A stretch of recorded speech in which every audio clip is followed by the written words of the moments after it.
एक बार की बात है, जंगल में एक सियार रहता था। एक दिन वो शिकार के लिए जंगल में एक पुराने पेड़ के नीचे खड़ा था। तभी अचानक से तेज आंधी आने लगी, जिससे सियार डर गया। ओह, इस आंधी को भी अभी ही आना था। अब क्या करूं? कहां छुपूं? आसपास कुछ दिखाई भी नहीं दे रहा। इससे पहले सियार कुछ समझ पाता, वहां जोर की आंधी आई और पूरा पेड़ हवा के तेज झोंके से सियार के ऊपर ही गिर पड़ा, जिससे सियार बुरी तरह घायल हो गया। हाय, इस पेड़ को भी मेरे ही ऊपर गिरना था। अब मैं क्या करूं? घायल सियार किसी तरह वहां से चलते हुए अपनी गुफा में पहुंचा और आराम करने लगा। आखिर उसे चोट जो लगी थी, पर कुछ समय बाद उसे जोरों से भूख लगने लगी। बहुत तेज भूख लगी है। मुझे शिकार करने के लिए गुफा से निकलना ही होगा, वरना यहाँ पड़े पड़े भूख से ही मर जाऊंगा। सियार भूख बर्दाश्त नहीं कर पाया और किसी तरह घायल अवस्था में ही शिकार की तलाश में अपने गुफा से बाहर आया, जहां कुछ दूर जंगल में चलते ही उसे एक खरगोश दिखा। वाह, अगर ये खरगोश मेरे हाथ लग जाए तो मेरी भूख मिट जाएगी। सियार खरगोश को पकड़ने के लिए उसके पीछे भागा, पर वह इतना घायल था कि खरगोश को पकड़ना उसके बस की बात नहीं थी। इसलिए खरगोश उसके हाथ से निकल गया। कैसी हालत हो गई है मेरी, एक खरगोश भी नहीं पकड़ सकता। शिकार की तलाश में चलते चलते वो पास के गांव तक पहुंच गया। लगता है आज खाने को कुछ नहीं मिलेगा। इस गांव में देखता हूँ, शायद कोई मुर्गा या बकरा हाथ लग जाए। तभी कुछ लोगों ने सियार को वहां देख लिया और जोर जोर से चिल्लाने लगे। सियार, गांव में सियार आ गया, पकड़ो उसे, मारो। गांव वाले सियार को मारने के लिए हाथ में डंडे और कुल्हाड़ी लेकर उसके पीछे पड़ गए। ये देखकर सियार अपनी जान बचाने के लिए भागने लगा और भागते भागते एक धोबी के घर के सामने पहुंच गया।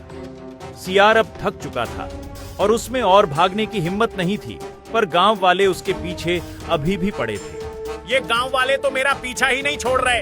अगर जल्दी कुछ नहीं किया तो ये गांव वाले मुझे छोड़ेंगे नहीं। सियार छिपने के लिए जगह ढूंढने लगा। तभी सियार की नजर एक घर के बाहर रखे एक ड्रम में पड़ी। हाँ, ये जगह सही रहेगी। इस ड्रम के अंदर छुप जाता हूँ। जब गांव वाले चले जाएंगे तभी बाहर निकल जाऊंगा। सियार बिना कुछ सोचे अपनी जान बचाने के लिए ड्रम में कूद गया।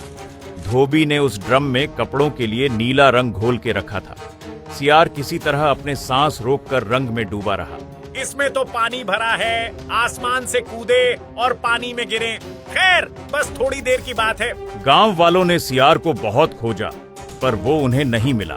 लगता है सियार भाग गया, चलो वापस अपने घर चलते हैं। जब सियार को पूरी तरह से यकीन हो गया कि गांव वाले वहां से चले गए हैं, तो वह ड्रम से बाहर निकला। वो पूरी तरह भीग चुका था। ओह, पानी में पूरी तरह से भीग गया हूँ। जल्दी से जंगल जाना चाहिए, इससे पहले कि कोई और मुसीबत आ जाए। सियार जैसे ही जंगल की ओर गया, उसने देखा कि सारे जानवर उसे देखकर डर रहे हैं और उसे देखकर भाग भी रहे हैं। भागो, जंगल में कोई अलग जानवर आ गया है। ये तो बहुत ही खतरनाक लगता है, भागो। सबको डरते देखकर पहले तो सियार को कुछ समझ में नहीं आया, और जब वो थका हुआ सियार पानी पीने के लिए जंगल के नदी के किनारे गया, तब उसने पानी में अपनी परछाई देखी। वो पूरी तरह से नीला हो गया था। तब उसे बात समझ में आई और चतुर और चालाक सियार के मन में एक बात आई। अच्छा, तो ये बात है, मतलब उस ड्रम में पानी नहीं बल्कि नीला रंग था, और जंगल के जानवर मेरे नीले रंग के कारण मुझे कोई और जानवर समझ के डर रहे हैं। जंगल में राज करने का ऐसा मौका दोबारा नहीं मिलेगा। हा हा हा। सियार अपनी योजना अनुसार जानवरों के पास जाकर उन्हें रोकने लगा। सुनो मेरे जानवर भाइयों, मुझसे डरने की कोई जरूरत नहीं है। भागो मत, मेरी बात सुनो, मैं तुम्हें कोई नुकसान नहीं पहुंचाऊंगा। सियार उनके पास गया और उन्हें एक मनगढ़ंत कहानी सुनाई। भाइयों, मैं समझ सकता हूँ कि तुम लोग मेरा नीला रंग देखकर मुझसे डर रहे हो। मैं ये भी जानता हूँ कि इस रंग का जानवर इस जंगल तो क्या पूरी धरती में नहीं पाया जाता। सही कहा, तुम कहाँ से आए हो? मैं स्वर्ग से आया हूँ। मुझे भगवान ने यहाँ भेजा है एक संदेश देकर। तुम जल्दी से सब जानवरों को बुला लाओ तो मैं भगवान का संदेश सुनाऊं। ये सुन खरगोश को सियार पर यकीन आ गया और वो जाकर जंगल के दूसरे सभी जानवरों को बुलाकर ले आया। सियार जंगल में बने एक ऊंचे पत्थर में खड़ा हो गया और अपनी बात कहने लगा। आप सबका स्वागत है। मुझे भगवान ने खुद इस जंगल में भेजा है क्योंकि तुम लोगों का कोई रक्षक नहीं है और आज से मेरा काम तुम्हारी रक्षा करना है। भगवान ने मुझे इस जंगल का राजा बनाकर भेजा है और आज से तुम लोग मेरी प्रजा होगे। मेरे रहते तुम लोगों को कभी किसी से डर नहीं होगा। हे भगवान के दूत, हम सबको तुम्हारी बात पर यकीन है। आज से तुम ही हमारे राजा होगे। हे महाराज, आप बताइए हमारे लिए क्या आज्ञा है? तुम्हें अपने महाराज की खूब सेवा और आदर करना चाहिए। इस बात का हमेशा ध्यान रखना होगा कि मुझे किसी भी तरह की कोई तकलीफ नहीं हो, क्योंकि मैं कोई साधारण जानवर नहीं हूँ। इसलिए मेरे खाने पीने में कोई कमी नहीं होनी चाहिए। महाराज, ऐसा ही होगा। आपकी सेवा करके हमारा जीवन धन्य हो जाएगा। उस दिन से जंगल के सभी जानवर सियार की सेवा में लग गए और सियार अपना जीवन ठाठ बाट से गुजारने लगा। सियार मजे में था, पर एक बात का डर उसे रहता था कि कहीं जंगल का कोई दूसरा सियार उसे पहचान न ले और उसकी पोल न खोल दे। इसलिए उसने शेर को आदेश दिया, जंगल के सभी सियारों को भगा दिया जाए क्योंकि उनके कारण जंगल का माहौल खराब हो रहा है। जो आज्ञा महाराज। शेर जब सियारों को भगाने गया तो सियारों के सरदार ने उससे विनती की, शेर भाई, हमें मत भगाओ। हम चुपचाप अपनी गुफा में रहेंगे, किसी को तंग नहीं करेंगे। आखिर ये जंगल हमारा भी घर है, हमारे छोटे छोटे बच्चे हैं। सियार की बात सुन शेर को दया आ गई और उसने उन्हें इस शर्त पर छोड़ दिया कि वो चुपचाप जंगल में रहेंगे।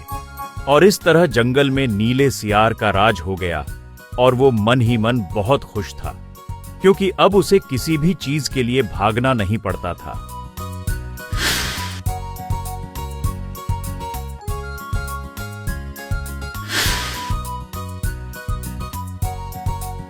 वाह, जिंदगी हो तो ऐसी। सियार की जिंदगी भी कोई जिंदगी है। असली मजे तो राजा बन के जीने में ही हैं। ऐसे ही कई दिन बीत गए।